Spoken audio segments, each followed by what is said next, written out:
Hi guys, it's Robert. Welcome back. I'm sorry there was a little technical glitch there for a moment. Thanks again. Anyway, hi, my name is Robert Hansen. We do these evening talks from time to time throughout the course over the months, and tonight our topic is going to be on, are you good enough? As I was mentioning a moment ago, this is a very, very wide open end of that introductory title. So we're going to get into it in detail tonight.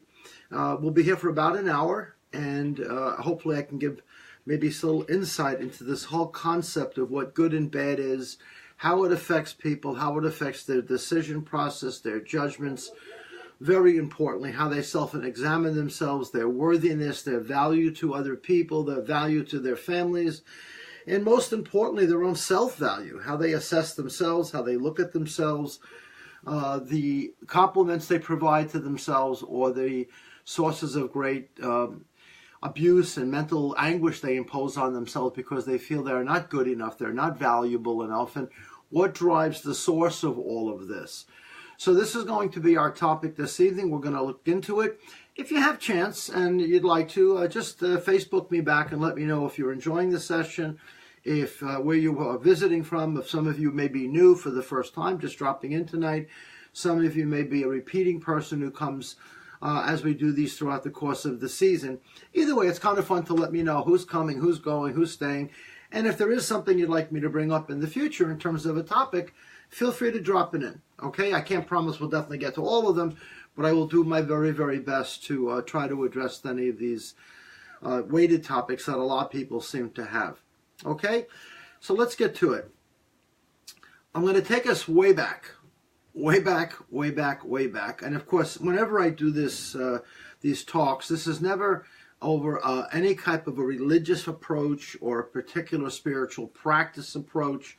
I'm not coming from a particular Tibetan Zen Buddhist position or a Japanese Zen tradition, or I don't come out of my particular faith being Catholic. I don't particularly come out of the Catholic tradition or the Jewish tradition or whatever.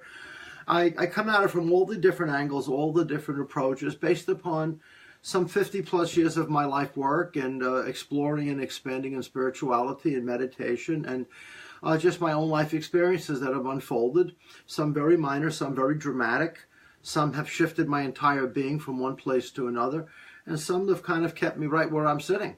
So we have a lot of different looks tonight, and I'm going to take us way back now to the early days of the Bible. I'm going to go way back. And the early books of the book of Genesis and so on, the Genesis, that which is the book of creation, the genesis of things, that which started things. There's a piece in there where Adam and Eve, the first creations, of course, according to Scripture, Adam was created first. Adam was alone. He was standing in his natural state of awe, completely in his vibrant birthday suit, as it were. And God, whatever that may mean to you personally, senses that Adam needs a partner in this life. And according to Scripture, of course, and the old rituals and tales of those days, it is suggested that Eve was Adam was put to sleep, a bone was extracted, and the bone was then created into the woman called Eve, and Adam now was permitted and given a partner in life to procreate, but more importantly, to have companionship. And they were placed in this place called, the paradise, the Garden of Eden, it was often referred to. And I'm sure all of you have heard these stories, where in the Garden of Eden, there was a particular tree, whose name I forget, but there was a tree, and on this tree was a fruit tree, in this particular case, an apple fruit tree. And in this apple fruit tree, there was a particular piece of forbidden fruit that God said to Adam and Eve, listen, I've given you everything. I have given you everything a human being, any of my creations have ever had. You are my greatest creation of all time. I'm giving you everything. And the only thing I ask of you is one thing. Please do not, under any conditions, go over to that tree and take a bite out of that apple. Don't do it, right? And according to the writings, a serpent, a snake shows up, which is the symbolic form of temptation, which some people call the Satan, the demon, right? And somehow wove a story into their heads to get them to violate the Garden of Paradise, and it became a choice between the Garden of Good and Evil, or good and bad. That was the first mention in the Bible in terms of man's falling out of grace, and man had made a bad decision as compared to making a good or wise decision. And when the bad decision was made, God became very upset and said, you guys did not listen to me. I am casting you out of here. You're out. I'm evicting you, and I'm sending you downtown, which, according to Scripture, is here on planet Earth, meaning the descent of man's spiritual mind, the descent of man's spiritual knowledge, and was cast down to the world of confusion. In this world of confusion, in that process, that movement of choice between good and evil eventually became pointed to today as their ego. The egoic structure of the mind was asked to make decisions based upon its needs, its wants, its demands, its dislikes, in order to make choices about how we live our life. And fundamentally, I think it's fair to say most people, well, me, my family, your family, everybody, we spend most of our day trying to make decisions. Right? Now, on the external process, and this is extremely important, on the external process, we always have to make good and bad choices. Excuse me. For example, I want to go to a certain restaurant. I ask around. I say, hey guys, do you know a good restaurant? I enjoy Italian food, for example. I really love Italian food. Say, tell me a good restaurant. And they say, oh, this place has got a great reputation. It's really, really, really good. I mention the other place, and they go, well, yeah, but, it's not like this place. This place is really good. That place is okay. You want a slice of pizza, you go there. You want something really beautiful, you go over to this other guy. So externally, you make a choice. And you say, I've chosen to go to a better or a good place over not such a good place or not such a great place. Right? And that decision is based upon many variables. Individual taste, what your finances will allow, convenience to your home, how far it is to get there, how to stay, how to get back, are there seats available, bump, bump, bump, bump, bump. I think you get the point, right? So based upon all of those things, you make a decision, right? Now, if the decision turns out not to be the one you expected, if it's not the one you anticipated, then you say, what the heck am I doing? I made a bad choice. Now, it's easy to make that comment after the fact, but leading up to that decision, you went in fully thinking what you were expecting was a good place with good food, highly recommended, and you walked in expecting that. And had that turned out that way, you'd be thrilled. You say, I made a good choice. It was the right decision. We made a good move, and here I am, right? For some people, though, if it goes sideways and they don't get the menu they want, they don't get the lasagna the way prepared, or whatever the case might be, they might say, you know what, this is not really a good place. I made a bad decision. I should not have listened to those people. What the hell's the matter with them to send me to this place, and I should have went to the other place. So what arises almost spontaneously is judgment.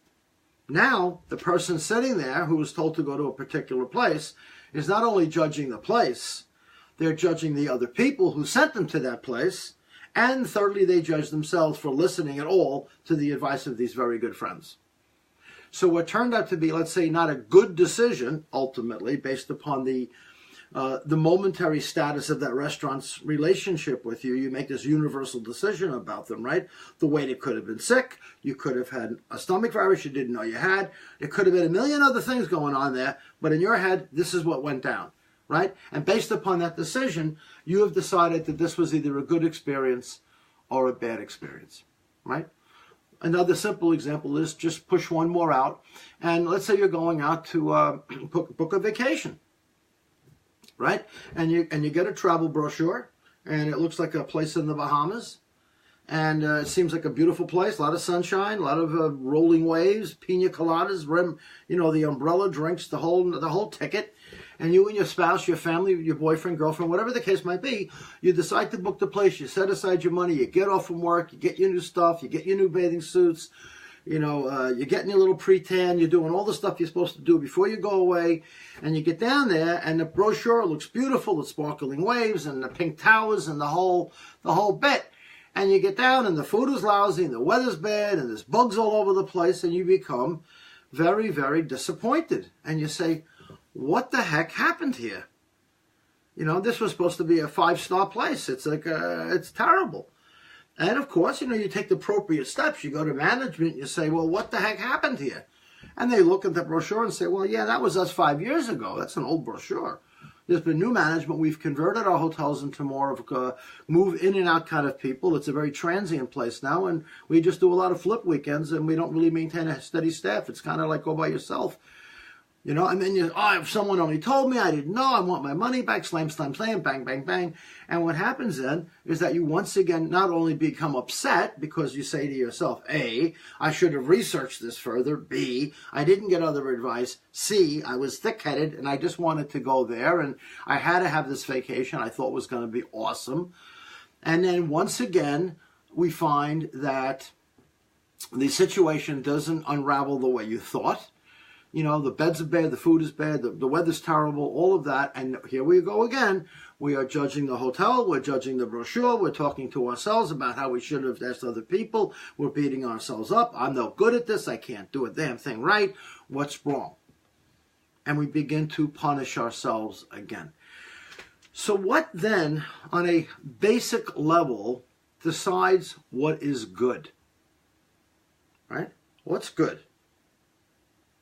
It's a very, very tricky question because it has so many variations to it, so many inferences to it, so I just want to casually look at it a little bit.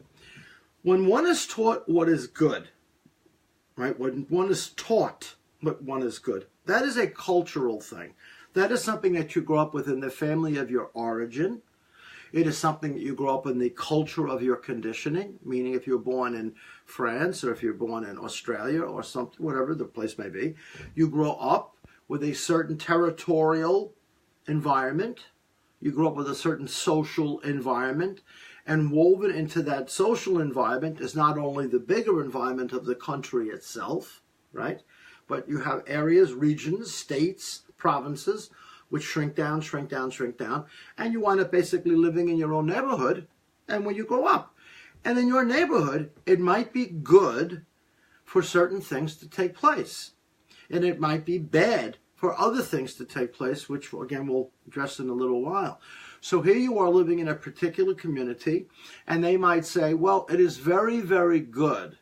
It is very, very good for us to do certain things to the roadways here, because we know through experience when the winter comes, there's a lot of landfalls, there's a lot of slides, and we have to work very, very hard to make sure. And this is a very good thing that we're doing, and we stock our supplies because we know winter is coming, and it's a good thing for us to do. Right? If you're living in Florida, for example, you're living elsewhere and you don't have those kind of crazy conditions, you might say, oh, we don't do any of that stuff. I mean, what the heck good is all of that? And they actually use that language. What is good about all of that? What do we need to do that for? Because it doesn't have application. So that word good very easily morphs between function and necessity and what is needed. We call that good. It is good to save money. It is good to watch your weight. It is good to watch what you eat. It is good to watch what you say. Yes? It's all good because the opposite side, the dark side of good, of course, is the obvious, which is negative, or we call bad. And the result of that behavior can cause complications, it causes harm and wounding and so on, right?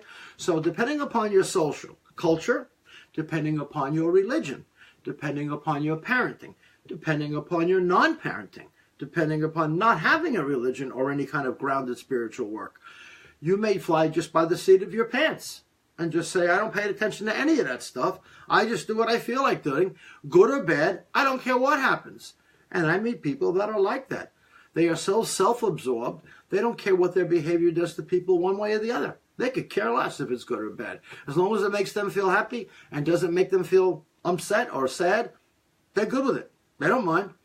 They're fine with it, right? And then you have other people, of course, that really are sensitive, and they try to pay attention to how their conduct and how their behavior affects other people, right?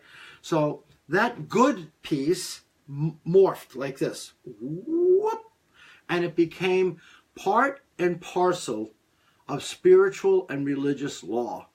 It became a dictum. Somewhere along the line, inside the minds, I want to be clear with you guys, inside the minds of men and women, decisions were made on what was right, what was wrong, what is good, and what is bad. We have spoken about this over the season.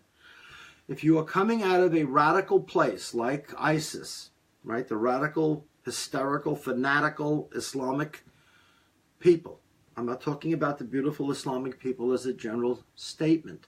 I'm talking about this radical, insane side of that religion. They believe it is good to kill the infidel, meaning us. It is good to destroy the images of anything that opposes their ideology. It's a good thing. Blowing oneself up in a car bomb is a good thing. You are martyred and off you go with how many of the virgins they say are floating around out there, whatever that storyline is, right? And you have that whole thing, and they approach it as good. There are people in my own Catholic faith that say by denying themselves food, by praying around the clock, by abstaining from this, by abstaining from that, from kneeling on your knees for hours on end, from locking yourselves in a cloistered cell, so on and so on and so on, is a good thing. By denying of our senses, by diminishing sexual instinct, by negating certain foods, ingestion of certain things, by denying us certain experiences, by shutting our eyes to the world, by putting burqas over women's bodies, hiding Catholic nuns in habits and their outfits they would wear for many, many years, and some I'm sure worldwide still do. It's a good thing to minimize exposure to temptation is a good thing, right? And what is being tempted, which is perceived to be as bad, by the way, is your natural senses. So there was a period of time in this evolution of spiritual life worldwide, not just in Christian tradition, around the world, in different cultures at different times, self-persecution was considered to be good. If you go back to the days of the Dark Ages, back in the days way back when they burned witches at the stake and all of this insanity, by the way, just to keep the record straight, there was over 2 million women killed as witches during the Dark Ages. That number is actually much higher than that, but that's what I know as in my research that I've done. At least 2 million, not 200, 2 million women were just grabbed out of a farm because they're petting a rabbit or because they're sowing hay or something. Some crazy guy says, she's a witch. And all you needed was someone to say you're a witch, and off you go, and the next thing you know, they're pulling out your fingernails and burning you at the stake. And they say, this is a good thing. We're getting rid of all of these bad witches and these bad influences that are around, right? There are people that take that same mentality in today, right? Same mentality. They'll say, these people don't belong here. It's good that they're gone. This is not politics. I'm not going there. So I'm not pulling you into it. Please, I'm not. But I think you understand what I'm driving at. There are people that believe people that are, for example, of the gay nature, homosexual people. It's good if they're gone. There are people of dark-skinned cultures. Good if they're gone. Like that, right? People really, really, really believe this. And they form groups and factions to address that. It's insanity. It's driven by fear. The only thing that is good about it is what they think is good for them and them alone, which is a form of selfishness, right? But going back into the more generic play on this word good became a nightmare. It became a nightmare. Because everybody was running around shaking in their boots saying, am I good enough? Am I good enough to please the priest? Am I good enough to please the court mayor? Am I good enough to please the king? Am I good enough to please the cabinet, the ministry? Am I good enough to please the cops? Am I good enough to please this? Am I good enough to please that? Am I good enough to please God? The God that I have been taught is watching me, hovering over me, staring at me. Am I good enough to please him or her? Whatever the Divine Mother, whatever version of that you hold on to, am I good enough for that? So this word good has really, really, really, really gotten out of control. We use it all the time. We describe it from good pizza pie to good conduct in front of God's eyes. That's how wide this word good comes, right? It does. Flipping that around, we also bring it back to ourselves. So to bring it down more to settle it down with you guys a little bit, shrink it down into the four walls that make up your home, the people that live in your life, people that you work with, people that you socialize with. And in the back of your mind, I assure you, at some point you might say, do I look nice enough? Am I well enough dressed? Do I look good enough to go out with my girlfriends? Right? Do I look good enough? My one neighbor, for example, I'm just making this up, of course, but my one neighbor has a Mercedes-Benz, and she's got a beautiful, 4-carat, beautiful, clear-cut diamond stone on her hand, and she's got beautiful outfits from Dior or something, and she looks great. And I'm just an average guy. I got a Volkswagen, and I got my jeans and my flannels on, and that's how I roll, right? For some people, they will say, I don't know. I don't look good enough to go out with her. I don't know about this. It's almost like I'm too inferior. I am not valued enough. I don't perceive myself as being good enough to associate with them. That is an internal thing, right?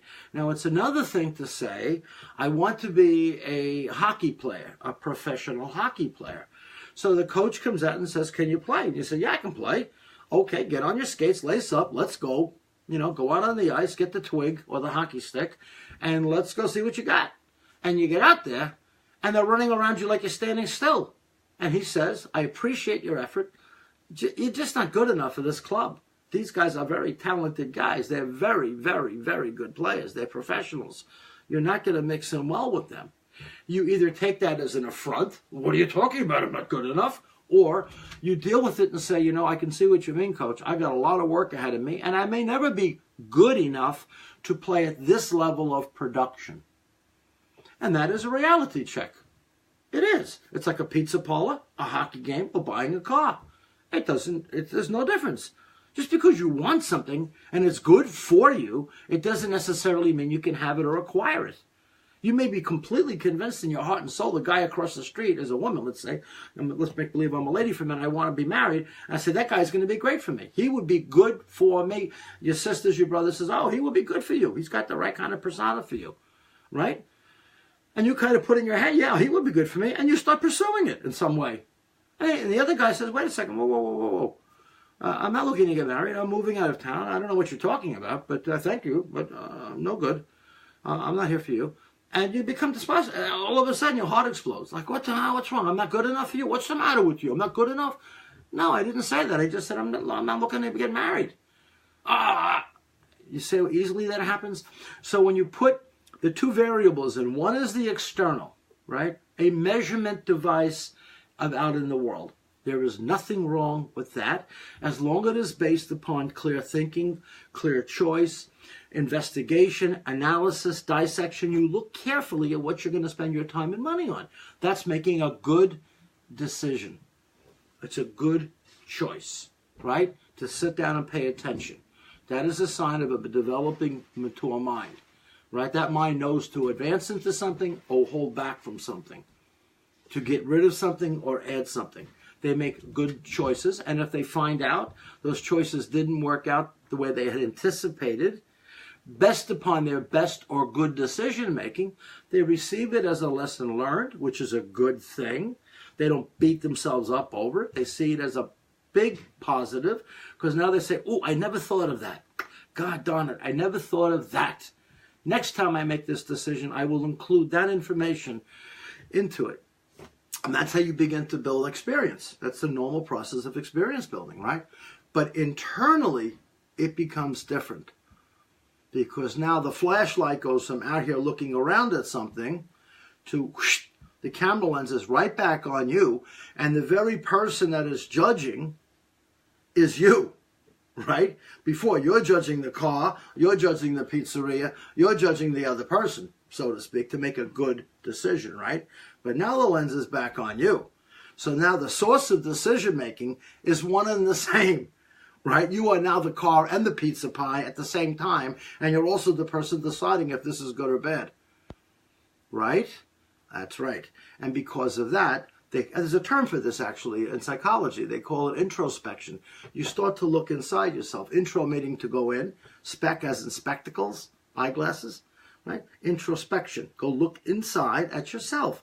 Now, if you go look inside at yourself, right, you run into two parts of that Adam's apple deal on the tree with Eve, right? You look at yourself in an elevated sense. Oh, yes, I'm wonderful, I'm beautiful, I'm handsome, I'm smart, I'm intelligent, I'm powerful. It's almost got this ego bolster into it.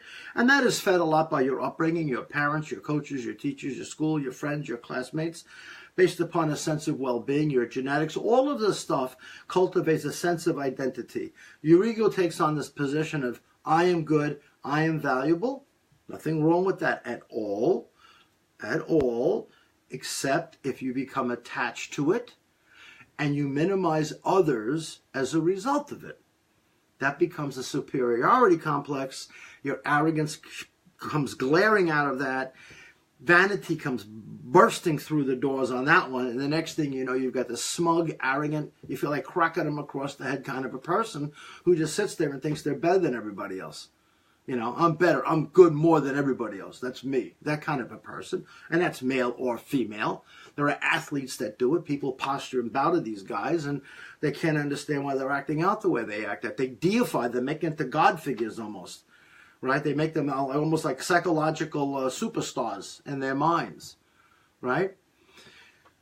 The other type of person also says, I'm not good enough. I'm not valuable enough. They have set up an internal standard. Where are those standards set up? Those standards are often set up from the television screen, by what you perceive on TV, what you hear on the radio, what you watch in the movies.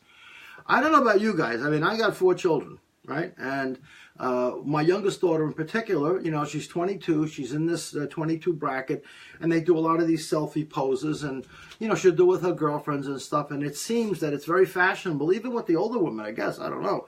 They have kind of like this, with the face thing, you know, with the smug look and the lips, and they're doing all that, and it seems like every little selfie's got that I'm not even sure what the hell you call it, but kind of like that smile face thing going on, which I, for the life of me, I don't get. But they do it. My own child does it. You know, she looks pretty, I guess, but it's so artificial to me. It just seems so not natural. I'd just rather have a regular smile, not some of this kind of frozen-faced Hollywood-esque style stuff, you know, because it represents kind of a falseness, doesn't it? I think when you see these things on TV and they have that kind of a smuggy, appearance-y way, it comes across as very artificial. At least to me it does. I don't know about you guys. So for me, it doesn't look good, right? I don't see that as a good-looking picture. You know, blowing the hair in the wind, tan face, natural looking, I like that. That's me. I like the flannel shirts and the gym short stuff and the flip-flops and, you know, kick back. And that's the kind of a person I find natural. They're themselves. They're not worrying about all this other stuff, right? But then there are people who are preoccupied with it. Did I look good enough? The nail, you know, the nail, not the nails, the eyelashes get flipped, and the fingernails, and there's nothing wrong with wanting to be attractive. There's nothing wrong with wanting to be good looking. There's nothing wrong with wanting to present yourself as a human animal in your best position possible. I mean, birds in the wild do it. They fluff their feathers. They put out their chest when they wobble. You know, the tigers, the lions, they molt. They have out the musk ox, for example. They exude a scent. There's a primal thing that goes on in all creatures where they want to, you know, step out as the best they can be. Yeah, they want to look good. But when you do it to the point of which you try to present yourself as something else other than you are, it's really a form of fear. That you don't want to be rejected. You don't want to be denied. You want to feel you have the upper hand. You want to feel you can walk away. He doesn't want me. Pfft, I don't need him either. You know, that kind of a mentality. And what happens is it sets up immediately on any relationship, any kind of relationship, really. It sets it up as a scales. There's constantly a weighing or an assessment of the other based upon what you want to feel and what you want to have for you, which will be, quote, good for you, right? And that is based upon what you think you're getting from them. And if they don't buy into that, what you want from them, they are not good for you. And you set yourself up to really shrink your world down, and what you're seeking in that, for example, is someone, quite frankly, someone who just is there to appeal to your sense of your own self-worth. But when you really have, quote, good self-worth, it doesn't require anyone's approval. And look, I mean, in my entire lifetime, I was in martial arts my entire life. Still am. 50 plus years. And I would see certain practitioners that I said, they're okay. I heard a lot about this guy. This guy's supposed to be unbelievable. And I meet him and he's like, yeah, okay, he's pretty good, I guess. And then I meet people that say they're very good and they're unbelievably good. I mean, there's no question about it. They're extremely talented. And you go, wow, this guy's really good. Now, that's a combination of a lot of things, though. That's a combination of a lot of hard work, great teaching, great dedication, great perseverance. But it also has to do with genetics, predisposition to practice, and so on and so on and so on and so on. There's a lot of things involved in that, which make that person that much better, that much more good, which is not really a language word, right? But better or good, good, like that, right? So when we talk about this good piece, it can really wobble into a lot of crazy places, right? But a lot of people I meet, sadly, it happens quite a bit. They will come in and they will talk about their relationship within the home life or something like that. And they'll say, my husband doesn't, care for me anymore. I'm no good for him. I don't feel good about us. He doesn't feel good about me. I don't feel good about him. Everything seems to be dark. There's no more joy. There's no more laughter. Everything is like this.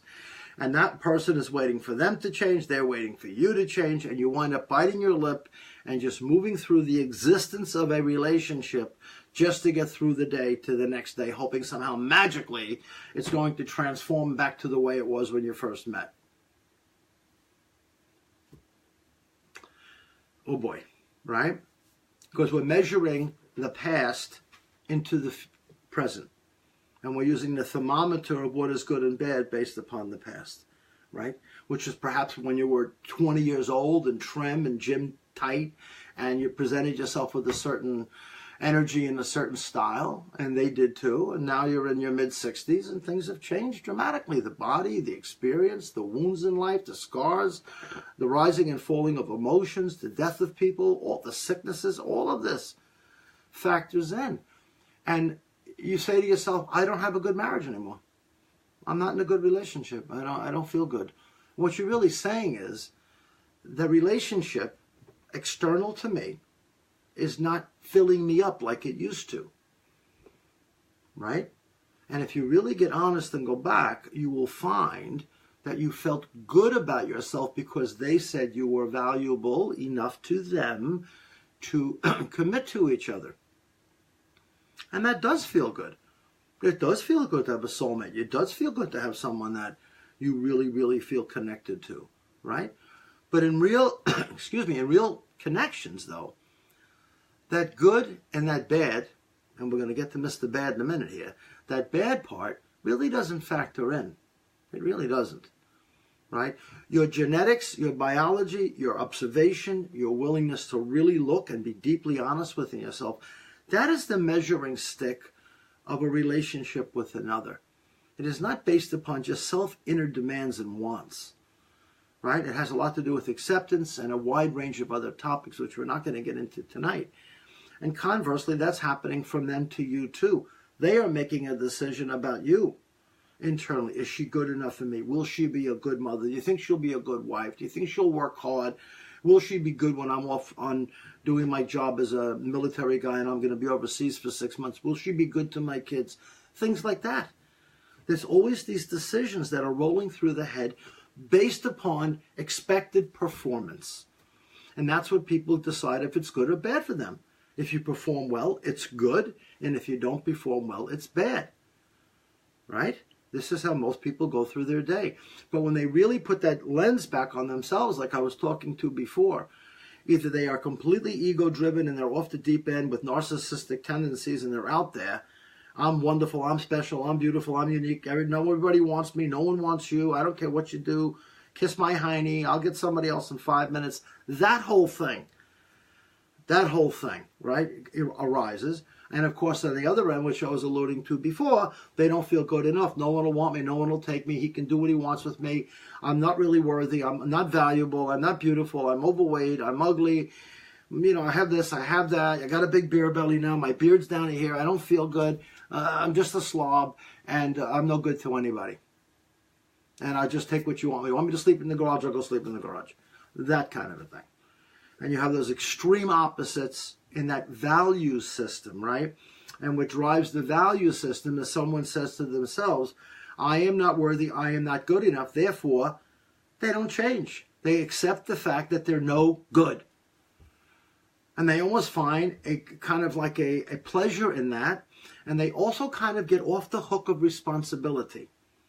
I don't have to be as virile. I don't have to be as powerful. I don't have to work as hard. I don't have to look as good. I don't have to go to family functions.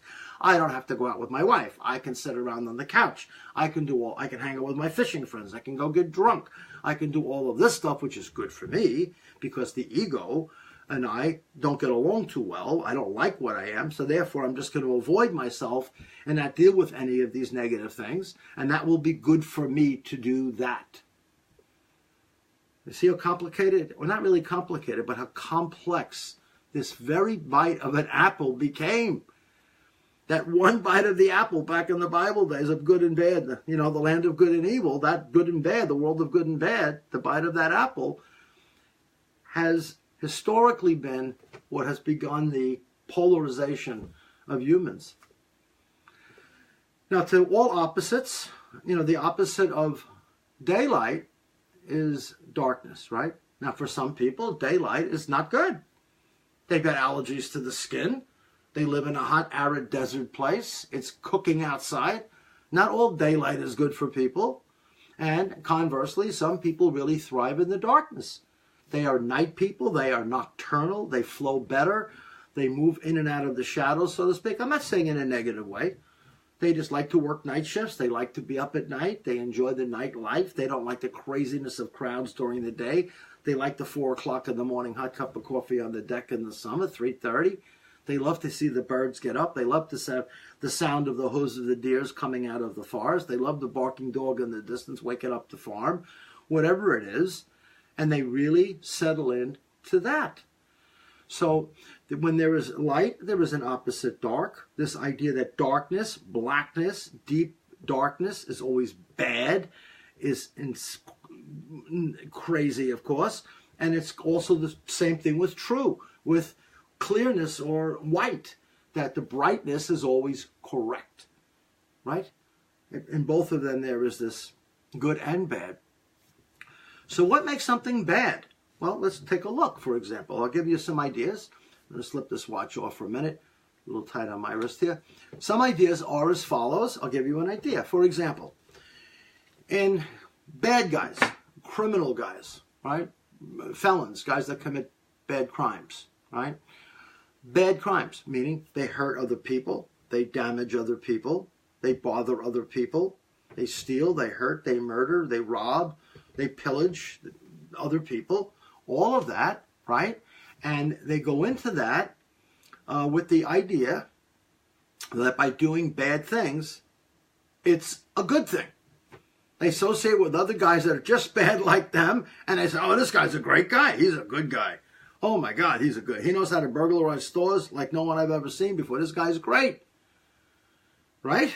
So the negative bad guy is saying this guy's a good guy because he says in his mind, he agrees with how I see the world, and when he sees how I see the world, which is through negative behavior, right, feeling good through negative behavior, feeling good through negative reinforcement, right? I feel good when I scream at my dog. I feel good when I make my kids cry. I feel good when I give my wife a hard time. I feel good when I see someone's car hit a pole and they just damaged their Corvette, and behind it I'm laughing, going, oh, good for them. They think they're so hot crap with that car.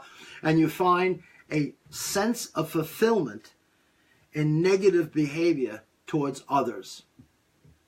You feel fulfilled. And if you're honest, you'll see it. because everyone's been through it, including me. Right? There were, for example, in the Super Bowl, right, that we just had the Philadelphia Eagles win the Super Bowl. Now, if you come out of Giant country, right, I happen to be a Jet fan, but if you come out of Giant country, you can't sleep at night because these guys won the Super Bowl. It was great for the citizens of Philadelphia, great for those fans that have waited forever for the Super Bowl. Fantastic for the people in Philly. Fantastic.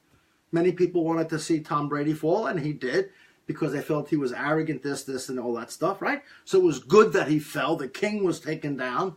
That it felt good to watch him fail, right? A joy of failure makes me feel good. The bad of him failing makes me feel good, right?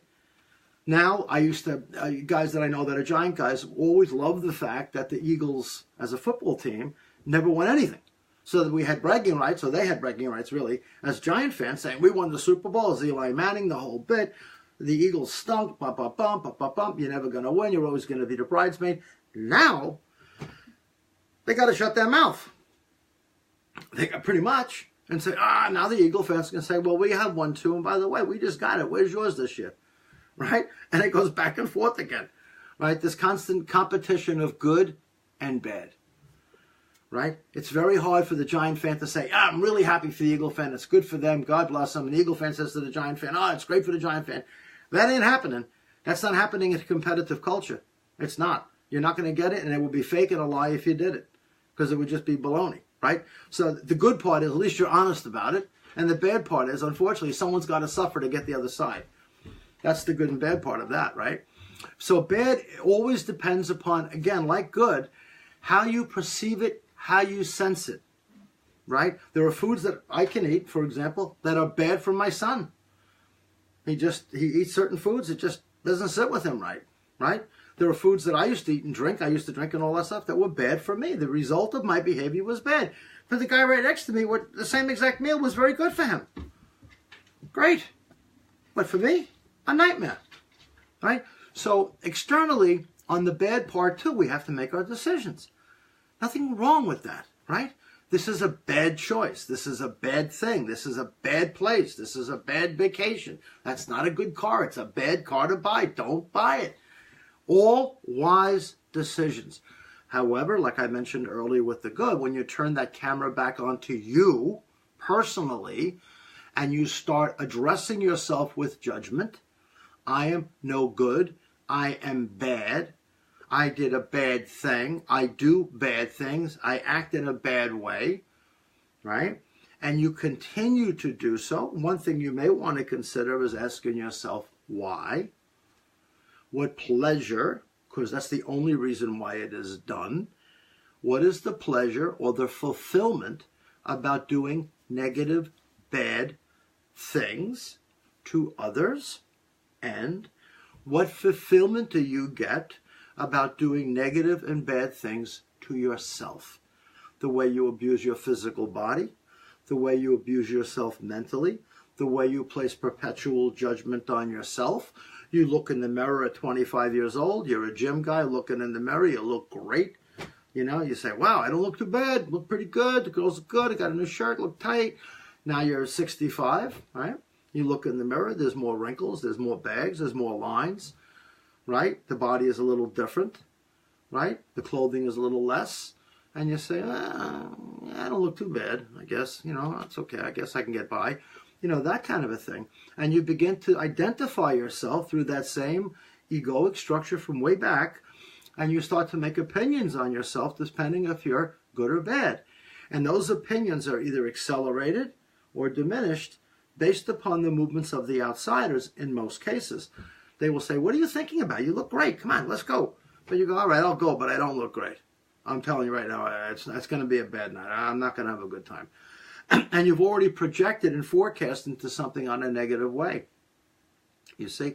So when somebody is making themselves, describing themselves internally as a good person, describing themselves internally as a bad person, it is all 100% all based on thought.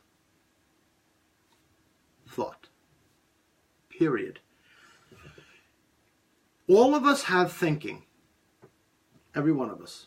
Zen masters think.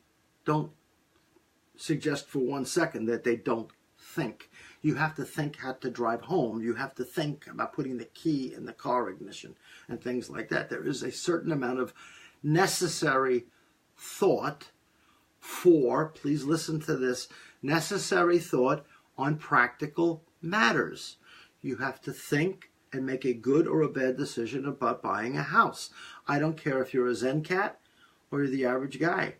They are both going to make assessments, right? Now, there are some, people in certain spiritual practices that take up the vow of poverty and so on. They don't care if they live in a hut. They don't care if they live in a mansion. It doesn't matter. And ultimately, when you're awakened, it really doesn't matter either. But I think you get my point. I think, you understand what I'm saying? I mean, there's a practical matter to it.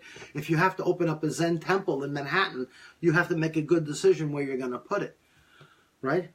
You have to make a good decision. And if you can't make a good decision for yourself, then find someone that can make that decision to guide you. An architect, a real estate broker, an attorney, an accountant, or whatever you need. You go in and say, what do you think of this decision? They say, well, it's a good one. It's great parking. This is good. That's good. Go for it. Okay. I mean, for me, I'm not talking about me personally, but for the Zen being, they might say, well, it doesn't really matter. I could go in the garage too. It doesn't really matter. Yeah, but your people aren't going to go there. You'll get 2 or 3 people that may put up with that, but they're not going to stay. You'll never be a success here. You have to have something a little bit more accommodating to the average person. You can't have it just some, shack in the woods, unless they're a very, very, very rare practitioner who likes to live in that particular setting, right? So there's nothing wrong with good judgment based upon good authority, good counseling, good decision-making, good information, good experience, good education, good knowledge. Fantastic.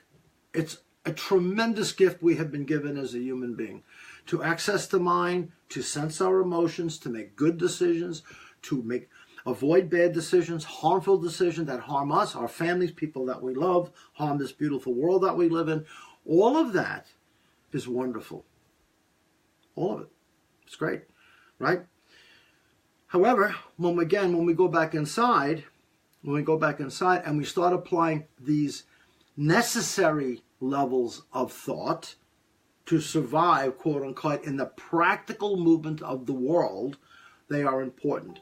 But when it comes to analyzing yourself, when it comes to opinions of others, when it comes to your perception of your relationship with the God of your understanding, you are not seeing it through clarity when thought is running the show. You are not seeing it clearly when thought is running the show. So, if I say to somebody, and I'll use my wristwatch that I took off, this is a good watch, this is a bad watch, right? If someone says this is a good watch, they might say it's a very expensive watch, which, by the way, this is not. This is $10, $9.99, right? Right here. This is not a good watch. It's just a functional watch. I don't need a $5,000 watch. This works just fine. It's got a battery. It works. I get the time. How you doing? And I'm good to go. That's me. I don't need any fancy stuff like that. It's not my cup of tea, right? If you have one and you enjoy it, that's fine. But if I lose the watch, I'll try to replace it, of course. But if the watch is not in my life or not, if it's in my life or out of my life, to me, internally, it doesn't matter at all. At all.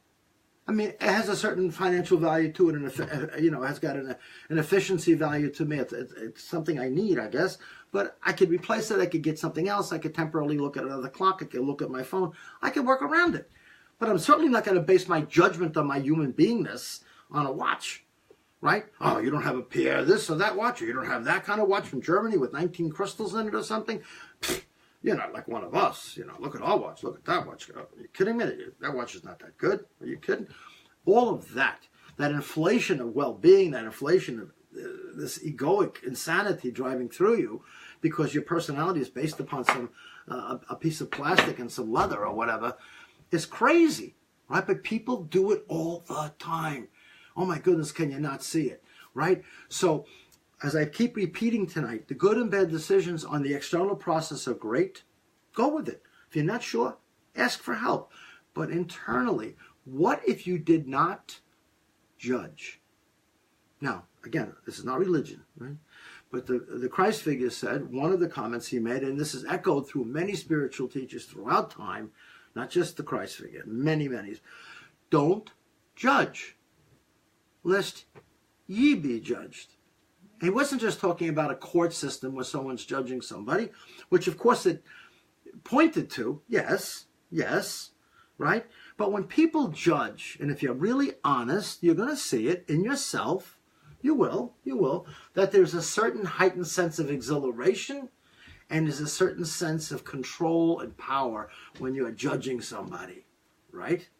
And you can get people to come up to you like your children or your wife or your husband and say, how was my homework? Is it okay?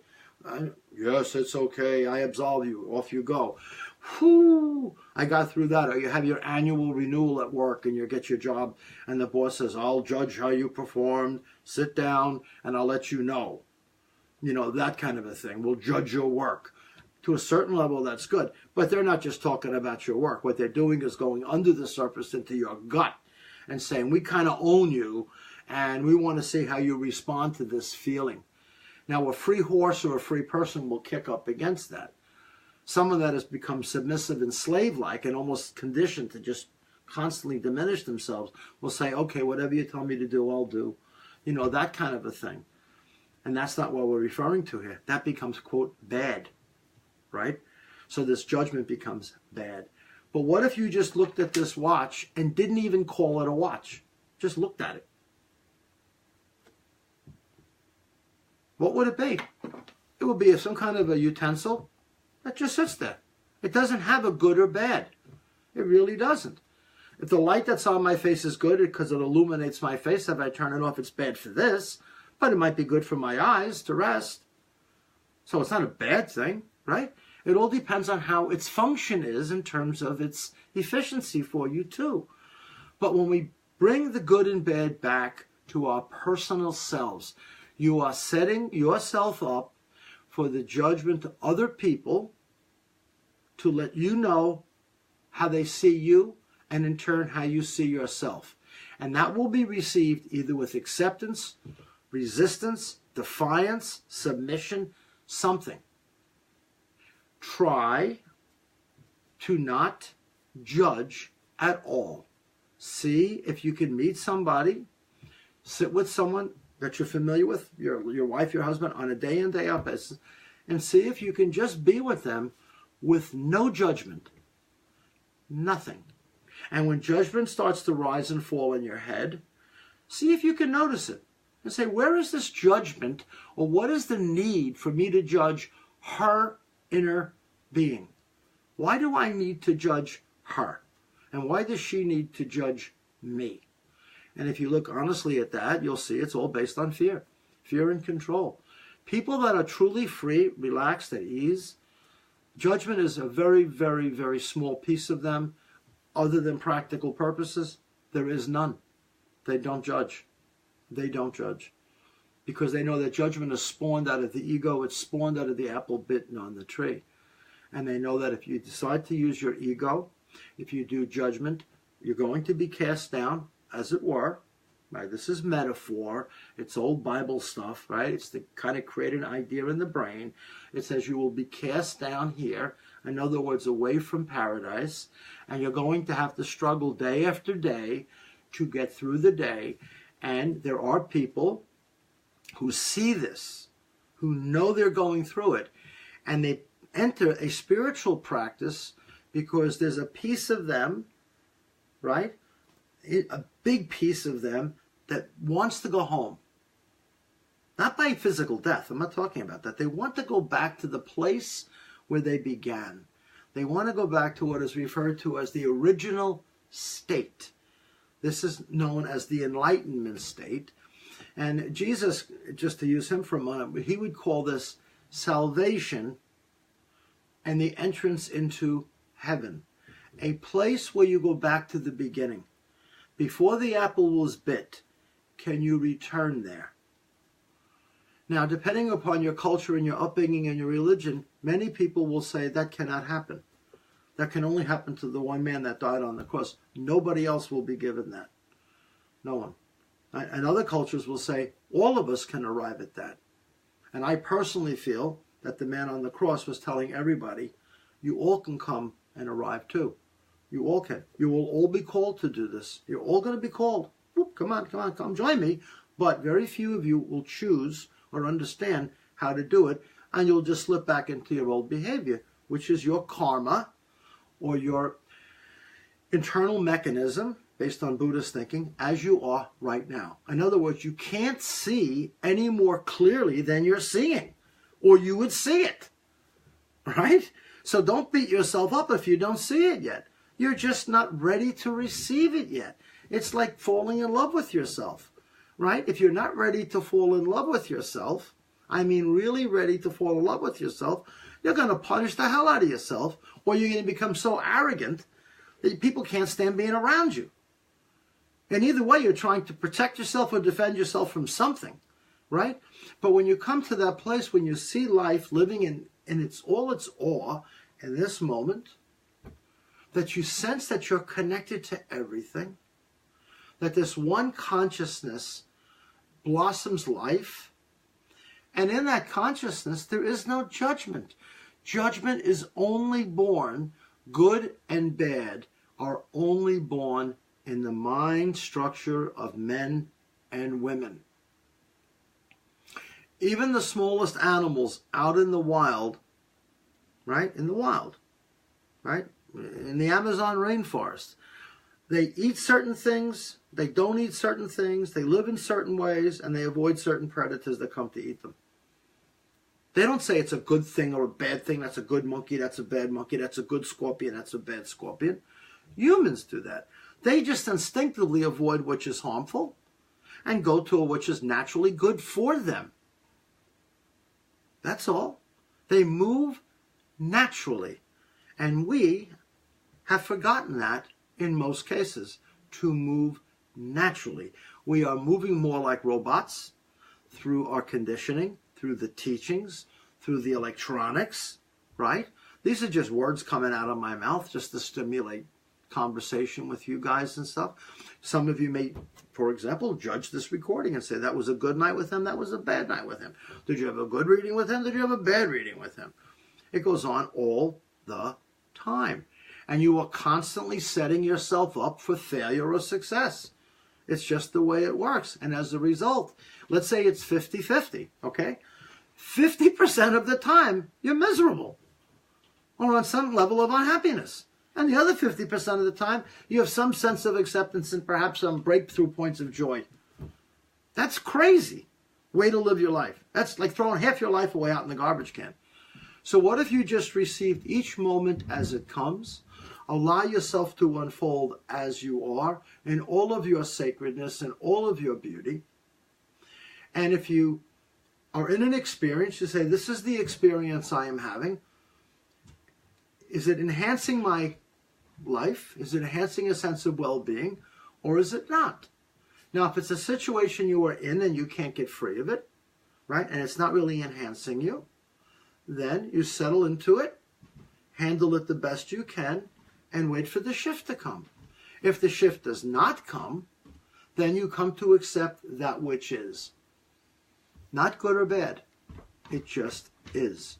If someone is desperately sick and they are dying, and you might say they're going to have a good death or they're going to have a bad death, you're setting yourself up. If death arrives, it is the way the universe has opened up its creation to its conclusion on a form level. It has got nothing to do with good or bad. People like to say intellectually, I want to sleep in my bed, have a glass of champagne, have my family around me, my favorite music is on, I have a big cigar, and then I'm going to die. And if I'm dead and I blow up in some kind of a hellhole someplace and I'm laying in a puddle of mud with arrows sticking out of my head, that's a bad death. That's judgmental. For the warrior who fought and was shot by arrows, it may have been a great death. Right? And for the person that slid into bed with a cigar and the champagne and no one knows that he left all his children broke and starving and abandoned his family, it may not be such a good death. It may have the appearance of it, but it may not be. What makes it good and bad is your head. What makes it radiant and beautiful and sacred is the absence of judgment. I wish you all peace tonight. I look forward to speaking with you guys again. Namaste.